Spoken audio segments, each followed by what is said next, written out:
Oke, lalu apa hubungannya rapot pendidikan dengan penilaian?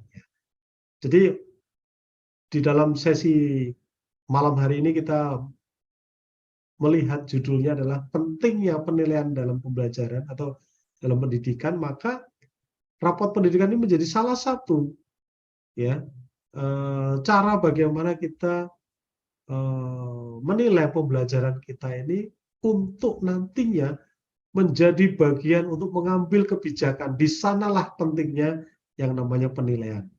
Nah, Bapak Ibu tentu tidak asing dengan rapot pendidikan ya yang saat ini lagi gencar-gencarnya gitu ya. Jadi rapot pendidikan itu menjadi sebuah sarana untuk menunjukkan potret. Ya, potret apa? Potret hasil belajar. Potret bagaimana apa yang terjadi di satuan pendidikan tersebut. Ya, semuanya dipotret dalam berbagai aspek. Ya. Dari sini kita melihat bahwa rapot pendidikan itu nanti digunakan untuk pengambilan kebijakan melalui perencanaan berbasis data. Ya, jadi tidak mungkin sebuah kebijakan ini diambil, dibuat, diputuskan itu tanpa ada data yang berbicara. Nah, ini sekarang ini akan diarahkan sampai ke sana, Bapak Ibu. Hasil asesmen nasional dikembalikan kepada sekolah dan Pemda melalui platform rapot pendidikan. Ya, untuk apa sih?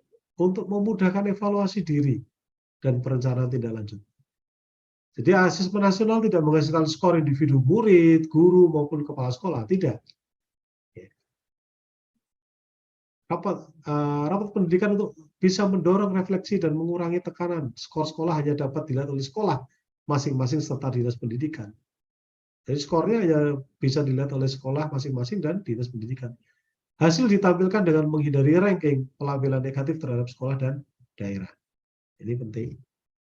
Nah, saya sengaja menambahkan ini Bapak Ibu,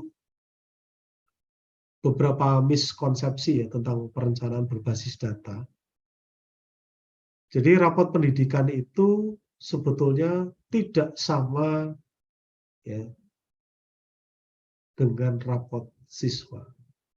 Ya, orang beranggapan rapot pendidikan itu sama dengan rapot siswa, itu salah besar. Ya. Rapot pendidikan tidak sama dengan rapot siswa. Rapot pendidikan mengevaluasi layanan pendidikan di sekolah dan di daerah. Ya, rapot siswa diterbitkan oleh sekolah. Jadi beda. Rapot pendidikan dan rapot siswa. Nah, saya mengajak Bapak Ibu untuk melihat bagaimana pentingnya penilaian melalui rapot pendidikan itu. Karena apa? Karena bisa untuk mengambil kebijakan, tadi saya katakan melalui perencanaan berbasis data. Kemudian, mutu pendidikan dinilai dari kondisi sekolah, kelengkapan sarpras, media ajar, serta prestasi siswa dan dalam perlombaan. Itu mungkin dulu, Bapak Ibu.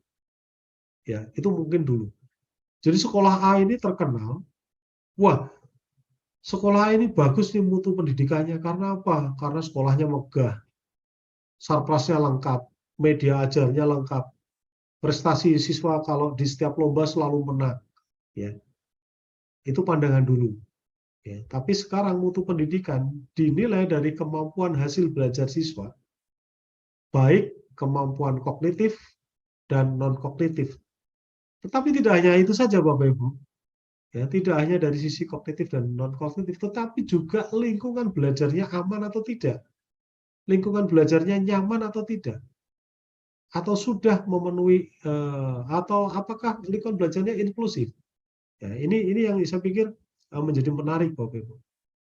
Ya, mungkin ada sekolah yang kondisi sekolahnya mungkin tidak terlalu mewah. Kelengkapan sarprasnya cukup. Ya.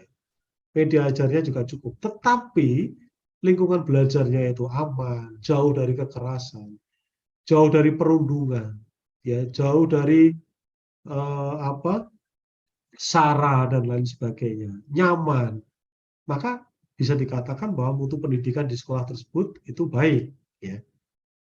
Coba bayangkan misalkan sekolahnya mewah, lengkap sarpasnya lengkap, media ajarnya lengkap ya, prestasi siswanya juga luar biasa, tetapi di dalamnya ya masih ada perundungan, ya masih ada SARA di dalamnya, ya maka di sana kita tidak bisa mengatakan bahwa mutu pendidikannya baik. Kemudian berikutnya, apabila hasil profil pendidikan banyak yang kurang baik, saya akan dicap jelek dan dihukum. Itu dulu, ya. Jadi profil pendidikan yang diberikan itu untuk memotret mutu pendidikan untuk perbaikan berkelanjutan, Bapak Ibu, bukan untuk cap, oh ternyata sekolah ini jelek, sekolah ini perlu mendapatkan hukuman dan lain sebagainya. Tidak. Tetapi profil pendidikan yang kurang baik itu akan menjadi bahan pengambilan keputusan ya untuk perbaikan berkelanjutan sehingga mutu pendidikannya dapat meningkat. Ya. Jadi bukan menjadi alat untuk menghukum, tetapi bagaimana untuk meningkatkan perbaikan yang berkelanjutan. Nah ini yang ada di dalam rapot pendidikan, yaitu menuju perencanaan berbasis data. Oke, ini contoh rapot pendidikan. Jadi kita bisa mengetahui jenjang, status, jenis sekolah, provinsi, ya. Kita juga bisa, misalkan ini saya tampilkan Kalimantan Timur gitu ya. Kabupaten kotanya semua kabupaten, maka dia memiliki satuan pendidikan 752. Responden siswanya 26.000 sekian, kepala satuan pendidikannya 500 sekian, jumlah gurunya 10.000 sekian. Ini potret rapot pendidikan misalkan di Provinsi Kalimantan Timur. Lalu hasil AKM pada asesmen nasional untuk memetakan kompetensi murid ke dalam 4 tingkatan, Bapak Ibu.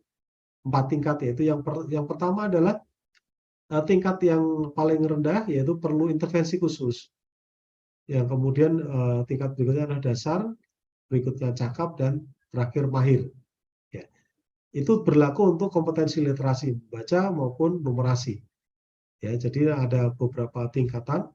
Apakah sekolah tersebut literasi membacanya ada di tingkat dasar ya atau tingkat mahir ya. Kemudian numerasinya apakah di tingkat cakap atau masih perlu intervensi khusus.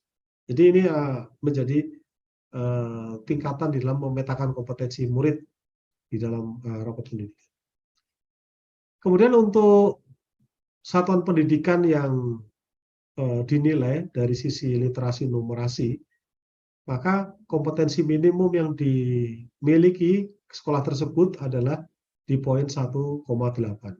Ya, perhitungannya dari sisi tingkat kompetensinya mahir, cakap, dasar, perlu intervensi khusus tadi, itu ada prosentase murid di satuan pendidikannya. Kalau misalkan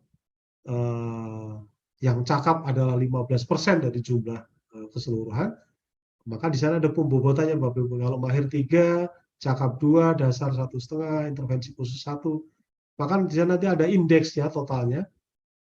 Sehingga total indeksnya berapa literasi numerasi satuan pendidikan tersebut. Oh ternyata 1,55, berarti dia masih di bawah rata-rata. Ya, karena kompetensi minimum literasi numerasi satuan pendidikan itu di angka 1,8. Nah ini skala untuk penilaiannya. Oke, rapot pendidikan. Nah ini contoh Bapak Ibu. Jadi ada warna hijau, warna kuning, nanti ada juga warna merah sebetulnya. Kalau hijau berarti sudah mencapai kompetensi minimum, ya. Nah, nanti kalau warna kuning itu nanti ada artinya masih merintis dan lain sebagainya. Ya, saya lewati. Nah ini kalau hijau berarti sudah baik, kuning berarti cukup, merah itu masih merintis ya. Jadi ini ada beberapa indikator-indikator yang bisa kita lihat di rapot pendidikan. Nah sejauh ini rapot pendidikan baru bisa diakses oleh akun admin ya, baik kepala sekolah maupun admin yang ditunjuk oleh dinas maupun sekolah tersebut. Ya. Jadi dengan akun belajar ID. Oke. Nah, terakhir dari saya, penilaian adalah sebuah aktivitas untuk mengetahui bagaimana sebuah pembelajaran itu sedang terjadi. Jadi yang namanya penilaian adalah bagaimana kita melakukan sebuah aktivitas untuk mengetahui, oh ternyata pembelajaran saya ini sudah baik. Oh ternyata pembelajaran saya ini ternyata masih banyak kekurangnya toh. Kenapa? Karena siswanya masih banyak yang ngantuk, banyak yang ngalamun dan lain sebagainya.